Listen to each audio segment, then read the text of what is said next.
Milestone school and কলেজের ঘটে যাওয়া ছোট্ট একটা ঘটনার কথা বলি। যখন সবাই নিজের জীবন নিয়ে ছুটাছুটি করতেছে, তখন এক বন্ধু তার বন্ধুকে বাঁচানোর জন্য সেই বিধ্বস্ত ভবনে যাওয়ার জন্য আকুতি মিনতি করতেছে।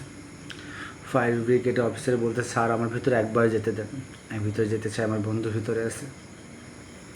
তখন সেই ফায়ার ব্রিগেডের সদস্য বলতেছে, ভিতরে যাই কোনো লাভ নেই, যা আছে সবাই মৃত। বলতেছে, আমি তাও যেতে চাই, আমি ভিতরে একবার হলেও যেতে চাই, আমার বন্ধুকে নিয়ে আসতে চাই। বন্ধুত্বর ভালোবাসা। তখন সে কোনো বাধাই না মেনে ভিতরে প্রবেশ করে। সে তার বন্ধুর নিথর দেহ নিয়ে বের হয়ে আসছে। তখন বের হওয়ার সময় সেই ফায়ার ব্রিগেড সদস্য বলতেছে, তোমাকে বলেছিলাম না ভিতরে যাই কোনো লাভ নেই, কিছু পাবা না। তখন বলতেছে, না স্যার, ভিতরে যাবার লাভ হয়েছে। বলতেছে,